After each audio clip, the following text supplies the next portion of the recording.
최근에 유럽을 다녀왔어요. 북유럽. 이게 그중에서 북유럽 굉장히 어울리지 않죠. 저 김보엽 기자와 북유럽을 다녀온 정청래 전 의원을 모시겠습니다.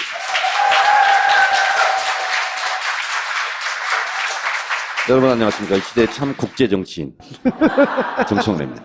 북유럽을 왜 다녀오신 겁니까?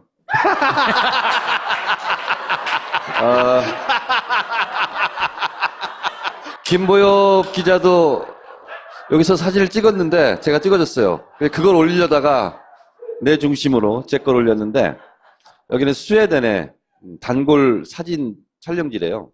아, 따루도 있네요. 핀란드와 스웨덴은 따루가 같이 다녔어요. 따로 다니지 않고. 그래서 이분이 이제 핀란드, 스웨덴 복지, 교육 이런 것도 실시간으로 강연도 하고. 이건 뭡니까? 이거는 이제 여러분도 혹시 핀란드, 노르웨이 가시면 북유럽 가시면 꼭 의원님 타보시라고 눈이 왜 이래요 지금? 권유하고 싶은데 헬싱키에서 스톡홀름까지 크루즈가 갑니다. 근데 크루즈를 탈 때 그냥 막 사진을 찍어요. 그래서 이렇게 인화해가지고 파는데 근데 사진사들이 저 사람은 어떤 사람일까 스스로 막 상상해가지고 이렇게 만들어주는데 저는 억만장자 한마디로 부티가 난다 이런 뜻이죠. 그래서 이렇게 하는데 눈빛은 아니 보스 같은. 이런 부티라고 할 수 있어요. 중국에 졸부도 있잖아요. 처음 해외여행 나와가지고 그 표정에 가까운데. 인상적이었던 것이 6만 5천 톤급 크루즈인데요. 뭐 나이트클럽도 있고 안에 굉장히 큰 배예요. 그런데 이 배가 딱 오후 5시 스웨덴에서 핀란드로 가는 예. 실자 라인이요? 그렇죠, 맞아요. 예. 뒤쪽에서 같은 규모의 크루즈가 계속 따라와요. 한 4km 떨어져서. 그래서 1시간 후에 또 따라오나 가보면 똑같은 속도로 따라와요. 눈에서 육안으로 보일 정도로. 근데 그게 항상 그렇게 쌍둥이로 운항을 한대요. 같은 시간에 출발해서 같은 시각에 도착하고. 왜 그런가 이유를 물어봤더니 저희가 탔던 크루즈 배가 대형 사고가 한번 났었답니다. 옛날에. 그래서 많은 인명이 희생됐대요. 그래서 또 그런 일이 발생하면 얼른 구조하라고. 그래서 그거는 바이킹호였죠. 네. 바이킹호가 뒤에서 한 4km 정도 앞에 크루즈를 보면서 같은 속도로 따라오는데 굉장히 인상적이었어요. 짧은 거리가 아니라 밤새 운행하는. 밤새 운행하는데 그래서 서로 협력하면서 운항을 이렇게 하는 걸 보면서 우리하고 생각이 좀 많이 다르다 이런 생각을 했습니다. 그래서 북유럽을 다녀오신 다음에 배운 게 뭡니까? 배운 것은 애프터스쿨. 덴마크가 행복지수 1위거든요. 전 세계. 참고로 노르웨이는 방과 후 학교는 아닌 거죠. 그렇죠. 애프터스쿨이라는 제도가 있는데 이런 제도더라고요. 중학교까지 다니고 고등학교로 바로 진학을 안 하고 1년간 쉽니다. 근데 그냥 쉬는 것이 아니라 예를 들면 체험학습이라든가 이런 거 있잖아요. 우리나라 같은 대안학교 같은 그런 사교육기관이에요. 근데 사교육기관인데 굉장히 공적인 역할을 주로 하고 있어요. 그래서 예체능도 배우고 캠핑도 가고 자전거 하이킹도 가고 그런 학교를 거치는데 덴마크 전체 학생의 한 20%가 중간에 1년 쉬는 이 애프터 스쿨을 다닌다고 그래요. 그거는 의무는 아니고 선택으로. 선택이죠. 선택이고 기숙학교.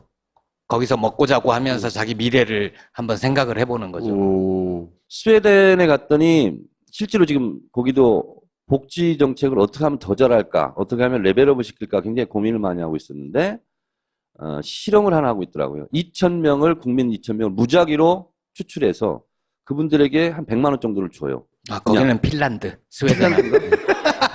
그 일이 뭐였죠? 핀란드, 켈라. 켈라. 예. 그래서 2,000명을 돈을 주고 그 돈을 어떻게 쓰는지를 지금 조사하고 있대요. 그래서 실업급여 그런 경우를 어떻게 사람들이 사용하고 있나 그 조사를 마치고 다시 새로운 복지 정책을 정책을 실행하기 전에 예. 실제 그 정책을 미리 대상을 선정해가지고 무작위로 네. 실험해 본다. 네네. 기본소득을 줄 경우에 노동의욕을 잃어서 일하지 않고 놀 거 아니냐. 그런 우려도 있기 때문에 그런 걸 미리 소정의 집단 한 2,000명 정도만 시범적으로 운영을 해본 뒤에 확대하려고 하는 거죠. 그리고 노르웨이는 굉장히 인상적이었던 것이 노르웨이가 1인당 GNP가 10만 달러가 넘습니다. 세계에서 가장 잘 사는 나라 중에 하나인데 물가가 굉장히 비싸요. 취지는 헛돈 쓰지 마라, 이런 게 국가 정책의 취지랍니다. 물가가 비싼 이유가 예. 헛돈 써지 마라. 제가 오슬로 시청 앞에서 국정감사 갔을 때 식사를 함께 했는데 국회 전문위원이 그래요. 의원님 이거 얼마짜리인지 아세요? 그래서 그냥 우리 보면 비빔밥 정도예요. 12만 원. 비빔밥 한 그릇에요? 네, 한 그릇에. 12만 원이요? 그 정도 돼요. 사람이 살 곳이 그러니까 비빔밥은 아닌데 하여튼 그 정도로 그냥 평범한 식사였는데 그 정도 한대요. 그래서 이유는 그러니까 사 먹지 말라니까? 이런 거예요. 그래서 국민들에게 근검 절약을 강조하는데 국가가 그렇게 말할 자격이 있더라고요.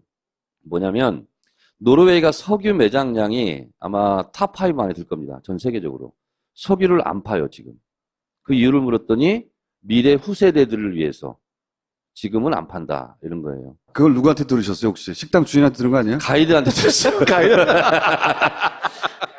그리고 노르웨이는 실제로 이제 우리 교포가 이제 어르신 70이 훨씬 넘으신 분인데 생활 능력이 안 계시대요. 근데 그거는 입증을 해야 돼요. 실제로 수입이 없다. 그리고 앞으로도 있을 가능성이 없다.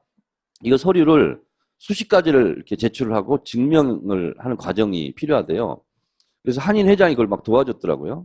그래서 결국 인정을 받았대요. 그래서 한 달에 250만 원씩 돌아가실 때까지 그렇게 지급을 한답니다.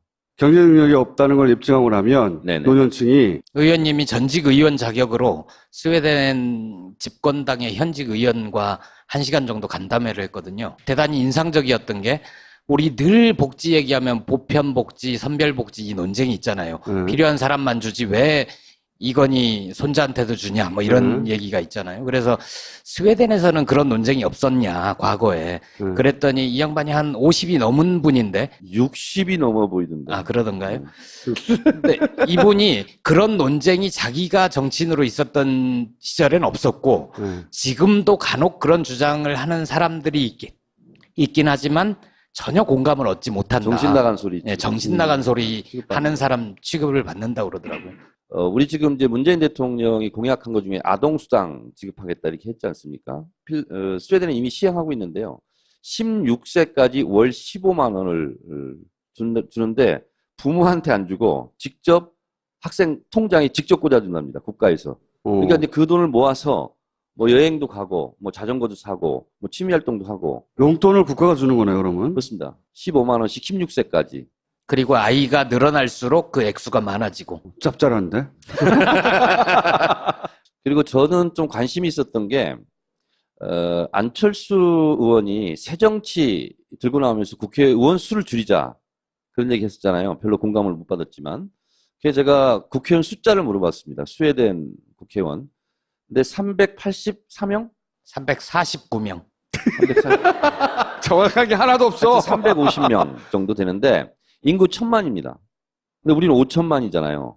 그럼 스웨덴 기준으로 하면 우리는 곱하기 5를 해야 돼요. 그러면 한 1700명 정도 우리가 필요하다는 건데 그래서 국회의원 숫자가 새정치나 또는 개혁의 대상은 될 수 없다 이런 생각을 했는데 특이했던 것은 저는 스웨덴이 국회의원 청렴하고 자전거 타고 다니고 뭐 깨끗하고 해서 우리의 롤모델쯤 생각하는데 의원회관을 쭉 지나가면서 봤더니요. 방이 5평 정도 되고 보좌관이 한 명도 없습니다. 보좌관을 공유한대요. 6명당 1명 보좌관이 필요한 일에 따라서 공유한다고 그러는데 일의 효율성이 있겠어요? 행정부를 뭐 견제하거나 뭘 국정감사를 하거나 혼자 어떻게 하냐고요. 그래서 저는 그거는 그 국회의원한테도 그랬어요. 대한민국은 인턴 포함해서 10명인데 의정활동을 해보니까 그것도 부족하더라. 예를 들면 교문위 같은 경우요. 교육부 산하, 문화부 산하의 부속기관이 합치면 한 100개 정도 돼요. 근데 실제로 국정감사에 투입이 되는 보좌관은 사실상 4명이에요. 그 4명이 100개의 기관을 다 들여다보고 국정감사를 해야 되는 거예요. 그러니까 사실은 국회의원들이 잘못해서 뭐 세비도 줄여야 된다, 뭐 수도 줄여야 된다, 보좌관은 왜 이렇게 많냐, 뭐 이렇게 하지만 실제로 제대로 일해서 예산을 제대로 콕콕 찍어서 감시를 하면 헛된 예산을 쓸 수 있는 것을 방지하기 때문에 그 보장 월급의 이상의 효과를 할 수 있는 거거든요. 그랬더니 뭐래요, 거기서? 그 사람들하고 뭐 어떤 일을 같이 해요? 이렇게 묻더라고요. 눈이 동그래져가지고 그렇게 사람 보좌할 만한 인력이 생기면 나는 그 사람들한테 어떤 일을 줘야 될지 모르겠다. 국회의원이 뭐 한대요, 그럼, 거기선? 그러니까요. 깊이가 없어, 깊이가! 그래서 한 명이 실제로 복사하고 뭐 이거 청소 이런 거 다 해 혼자. 네. 그런 시간이 오히려 낭비 아닌가? 이런 생각이 들어요. 그런 이유가 있을 거 아니에요. 그렇게 한 명으로도 충분하다 할 이유가. 그건 다음번에 물어보고 말씀드리도록. 그래서 월급은 얼마냐 이렇게 물어봤어요. 했더니 800만 원 정도. 월급은 적진 않네. 비슷하네요. 한국보다는 작죠. 한국은 월 1000만 원 정도 하고 이것저것 뛰면 한 900만 원 정도 수령하는 것 같아요. 아니, 그러니까 제 말은 국회의원들 별로 할 일이 없는 건지 아니면 보좌관을 효율적으로 공유하는 건지 아니면 감시 대상이 적은 건지 모르겠는데. 보좌관은 효율적으로 공유하지는 못하죠. 국회의원 6명당 1명이 예를 들면 언론 인터뷰할 때 와서 배석한다든가. 이상하네. 뭐 이런 일이에요. 그러니까 정보 공개 시스템이 잘 돼 있든가 어떤 시청에 가면 전날 시장이 누구를 만나서 얼마짜리 밥을 먹었다 이걸 공개하는 게시판이 있더라고요. 감시 비용이 워낙 적다. 예, 예. 근데 국정감사의 거리를 아예 만들지 않는다? 그런 건 없죠. 그건 불가능하다고 네. 봅니다. 비리가 없는 나라가 어디 있어요. 네. 그리고 덴마크의 여러 군데도 갔다. 하루에 3나라를 간 적도 있어요. 이게 뭐냐면 여러분 아까 김총수도 그런 얘기했는데 이제 저들의 반격이 시작됐어요. 그리고 앞으로 우리가 문재인 정부를 이제 지켜야 되는 거잖아요. 그래서 제가 이 시대에 참 지킴이로서 여러분에게 몇 가지 팁을 드리려고 합니다. 이게요. 문재인 대통령이 공약했던 공약집입니다. 민주당에서 낸 건데요. 이 공약집을 보면 대한민국이 앞으로 5년 동안 어떻게 바뀔 것인가 하는 것이 구체적으로 나와 있습니다. 그래서 이거를 한번 참조해 보시는데 그걸 어디서 구해요, 근데? 이거 서점에서 팔아요. 나 이런 거 처음 봤어. 공약집까지 팔고 말이야. 15,000원. 아니 실제로 팔아요. 미국에서 경선할 때도 네. 경선 후보자들이 낸 자료집은 돈 주고 사요. 대선이 끝나고 나서 공약집을 서점에서 사는 경우는 제가 못 본 것 같은데. 처음이에요. 네, 처음인 처음이에요. 거지. 이게 처음 있는 일인데요. 이만큼 새 시대를 지금 열고 있는 거죠. 굉장히 읽기 편하게 돼 있고 편집도 잘 돼 있습니다. 그래서 참고해 보시고 이렇게 앞으로 삶이 바뀌겠구나. 그리고 구체적으로 나와 관계되어 있는 일은 어떻게 바뀔 것인가 하는 것이 나와 있습니다. 그래서 4대 비전 12대 약속 그리고 201개의 실천 약속. 그러니까 이제 201개의 실천 약속이 실제로 구체적인 거죠. 의원님, 그건 저희가 서점에서 알아볼게요, 그냥. 네. 네. 그래서 요거를 좀 알아보시면서 예측하면서 야당에서 딴소리하면 우리는 이렇게 하려고 그런다. 이렇게 대응해 주시면 이건 뭡니까? 오늘 기사 중에서 제 눈에 가장 눈에 띄었던 기사인데 문자 보낸 국민들을 골라서 검찰에 고발했다는 거예요. 자유한국당이. 그리고 국민의당은 더 심각한가 봐요. 태스크포스도 만들고 적극 대응하겠다. 이랬는데 이거는 정말 바보 같은 짓입니다. 지금 문재인 대통령 당선 이후 대한민국이 새로운 시대로 접어들었어요. 아니 강경화 외교부 장관을 국회에서는 반대하지만 전직 장관 모두가 지지하고 장관을 임명해라. 위안부 할머니도 지지 선언하고 무슨 포탈 이런 데서 막 청원운동하고 국제단체. 이런데 이런 경험을 우리 한 번도 못했어요. 새로운 시대로 지금 들어섰는데 아직도 김총수라는 사람은 이걸 문화 지체 현상이라고 얘기했는데 정확한 분석입니다. 새로운 문화에 적응을 못해요 지금.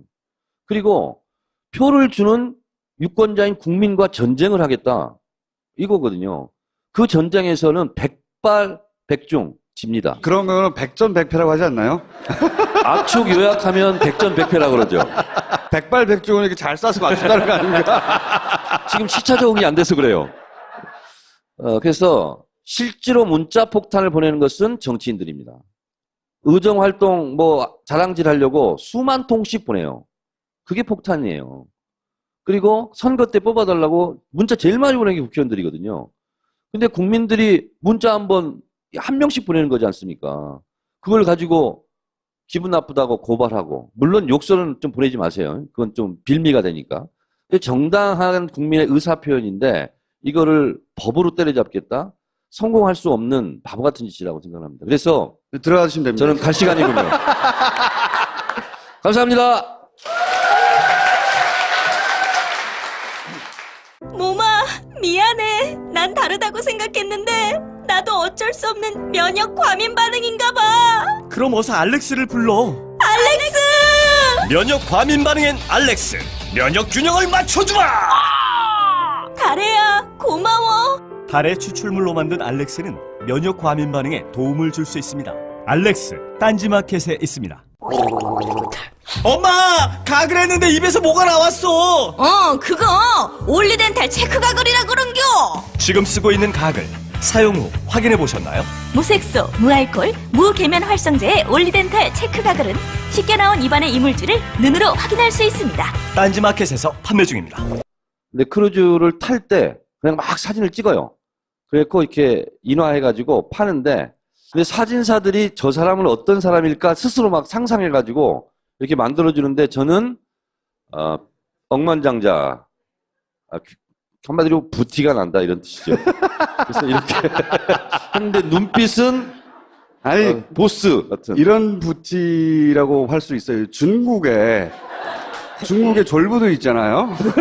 처음 해외여행 나와가지고 그 표정에 가까운데. 인상적이었던 것이 6만 5천 톤급 크루즈인데요. 뭐 나이트클럽도 있고 안에 굉장히 큰 배예요. 그런데 이 배가 딱 오후 5시 스웨덴에서 핀란드로 가는 예. 실자 라인이요? 그렇죠, 맞아요. 예. 뒤쪽에서 같은 규모의 크루즈가 계속 따라와요. 한 4km 떨어져서. 그래서 1시간 후에 또 따라오나 가보면 똑같은 속도로 따라와요. 눈에서 육안으로 보일 정도로. 근데 그게 항상 그렇게 쌍둥이로 운항을 한대요. 같은 시간에 출발해서 같은 시각에 도착하고. 왜 그런가 이유를 물어봤더니, 저희가 탔던 크루즈 배가 정도만 시범적으로 운영을 해본 뒤에 확대하려고 하는 거죠. 그리고 노르웨이는 굉장히 인상적이었던 것이, 노르웨이가 1인당 GNP가 10만 달러가 넘습니다. 세계에서 가장 잘 사는 나라 중에 하나인데 물가가 굉장히 비싸요. 취지는 헛돈 쓰지 마라, 이런 게 국가 정책의 취지랍니다. 물가가 비싼 이유가 예. 헛돈 써지 마라. 제가 오슬로 시청 앞에서 국정감사 갔을 때 식사를 함께 했는데 국회 전문위원이 그래요. 의원님 이거 얼마짜리인지 아세요? 그래서 그냥 우리 보면 비빔밥 정도예요. 12만 원. 비빔밥 한 그릇에요? 네, 한 그릇에.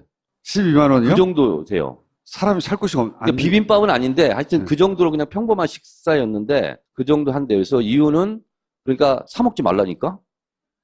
이런 거래요. 그래서 국민들에게 근검 절약을 강조하는데 국가가 그렇게 말할 자격이 있더라고요. 뭐냐면 노르웨이가 석유 매장량이 아마 탑5 안에 들 겁니다. 전 세계적으로. 석유를 안 파요, 지금.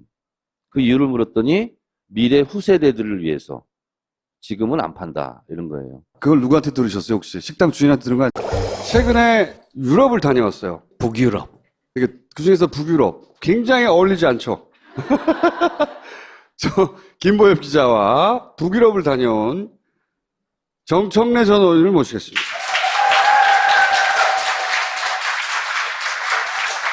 여러분 안녕하십니까. 이 시대의 참 국제 정치인 정청래입니다. 북유럽을 왜 다녀오신 겁니까?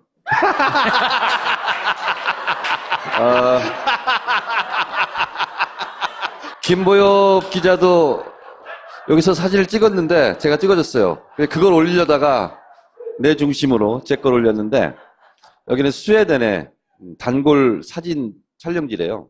아, 따루도 있네요. 핀란드와 스웨덴은 따루가 같이 다녔어요. 따루 다니지 않고.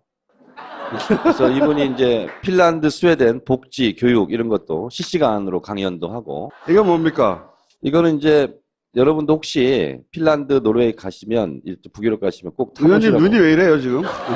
권유하고 싶은데 헬싱키에서 스톡홀름까지 크루즈가 갑니다. 대형 사고가 한번 났었답니다, 옛날에. 그래서 많은 인명이 희생됐대요. 그래서 또 그런 일이 발생하면 얼른 구조하라고. 그래서 그거는 바이킹호였죠. 네. 바이킹호가 뒤에서 한 4km 정도 앞에 크루즈를 보면서 같은 속도로 따라오는데 굉장히 인상적이었어요. 짧은 거리가 아니라 밤새 운행하는. 밤새 운행하는데 그래서 서로 협력하면서 운항을 이렇게 하는 걸 보면서 우리하고 생각이 좀 많이 다르다 이런 생각을 했습니다. 그래서 북유럽을 다녀오신 다음에 배운 게 뭡니까? 배운 것은 애프터스쿨. 덴마크가 행복지수 1위거든요, 전 세계. 참고로 노르웨이는 방과 후 학교는 아닌 거죠. 그렇죠. 애프터스쿨이라는 제도가 있는데 이런 제도더라고요. 중학교까지 다니고 고등학교로 바로 진학을 안 하고 1년간 쉽니다. 근데 그냥 쉬는 것이 아니라 예를 들면 체험학습이라든가 이런 거 있잖아요. 우리나라 같은 대안학교 같은 그런 사교육기관이에요.